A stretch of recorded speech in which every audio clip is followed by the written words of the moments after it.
You are watching Sports Nation, presented by Toyota. When lights come on, everybody screaming, lighters in the sky, and everybody singing. As this new season opens, hopes are soaring. Watson does keep it and heads to the end zone. Fournette on the pitch, turns it upfield, touchdown LSU. Dalvin Cook's off and running. Down the sideline, he may go. Alabama back on top of the college football world.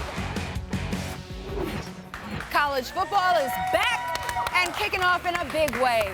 There's a ton of big matchups involving ranked teams over the weekend, and we've got an expert here to join us. It's former Notre Dame lineman and our team captain. We'll give him that for this segment. There we go. Expert. For this segment, like Mike Golick Jr. Like He's going to be your personal TV guide and rank the most entertaining games. So, first matchup. Let's go.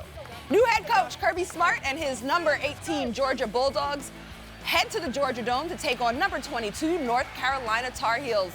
Mike, where does this game rank? And we've got a handy-dandy cue card, flashcard. Yeah, we got flashcard. This one, unfortunately, guys, going right here at the bottom of the list. Ooh. Now, I understand it's a couple of ranked teams here, but hear me out. I'm not so sold on North Carolina. This is a defense that we forget gave up over 600 yards rushing in their bowl game against Baylor there. I have a lot of questions about them. Nick Chubb coming back from injury. How is he going to respond? There's a lot of things we just don't know. And oh, by the way, Kirby Smart taking over for a team that won 10 games last year. How much do you improve on that? So, Braylon, you agree it's this low? I do. Like you said, real talk, with Georgia, Nick Chubb's coming back. He's going to do well. They won 10 games last season. And with the defensive concerns on North Carolina, I don't see them beating them. So the game is where it is for a reason. All right, let's move along. Leonard Fournette and the number 5 LSU Tigers take on the Wisconsin Badgers at Lambeau Field. Wisconsin has lost each of its last 2 season openers and is looking to open the season with a strong out-of-conference win. Mike, what do you think of this historic matchup? Listen, it's a great environment. It's going to be an unbelievable memory for these kids. I'm jealous. Lambeau Field is a great site to play. But y'all going right at number 4. Now, and listen, everyone's Wisconsin, one of those old school Big Ten teams. We know they're going to be big and hard-nosed. Right. You're going to know them, but LSU's got this guy, Leonard Fournette, and that's going to get him through week 1. I really want to see if they're going to open up the passing attack, though. You've got Malachi Dupree, Brandon Harris there. LSU's been trying to beat Bama at their own game for so long. They keep doing that. You see how well it's worked out for them. So I got questions about them. Having the best running back in the country, it leads to the pass being opened up. And I think that's what they're going to try to do against a team like Wisconsin, is try to establish the pass so that when they go into SEC, they're already ready. I just want to see Leonard Fournette do the Lambeau Leap. You think we're going to see it? Are we going to see the Lambeau Leap? Because Les Miles said no. Hey, listen, if anyone's going to do it, they're not going to make him walk home. And even if they do, he'll still get there before the team. Let's have some fun. I'm jumping. I'm willing to pay any fines. I have no money. Okay, anyway. There we go. Okay, I didn't know you got it like that. I don't. I'm here for free. I'm just happy to be here. Okay. The matchup the College Football Playoff Committee has its eyes on. Number 15, Houston, takes on number 3, Oklahoma at Houston's NRG Stadium. The Cougars haven't beaten an AP top 3 opponent since 1984. Sheesh, Mike, you weren't even born then. What do you think of this game? Oh God! All right, we got to bring the ageism into this one.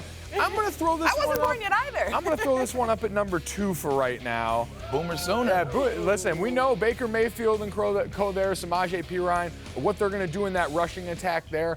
I'm looking at Houston right now. This is a team that's the class of that group of 5 teams out there. Greg Ward Jr. is an unbelievable weapon, the only guy in college football last year to rush for and pass for over 1,000 yards. I think this guy's dynamic. He should get talked about more in the Heisman conversation. He's going to have to be the difference. My name's Deshaun Watson. I like Oklahoma in this game. I think they didn't finish last year well in the bowl game. Clemson just outplayed them. Houston, I think there's still some concern on defense as it relates to defensive line and cornerback play. So I like Oklahoma, and this could springboard them through the Big 12 season. Okay, let's keep it moving. Number 4, Florida State, and number 11, Ole Miss close out the weekend on Labor Day in Orlando. FSU running back Dalvin Cook was among the most explosive players in the nation last season, but the Noles had major struggles against ranked opponents. So, Mike, how entertaining do you think this matchup is going to be? I think it's entertaining, and I think the implications are pretty big for this one, but it's still going to look like number 3 for me right now. You like that, right? That's nuanced right there. Florida State, everyone's ready to talk about them in the ACC in the same breath as Clemson right now as 1 and 2 in that conference. I have questions, especially when you trot out DeAndre Francois there, who's going to make his first college football start.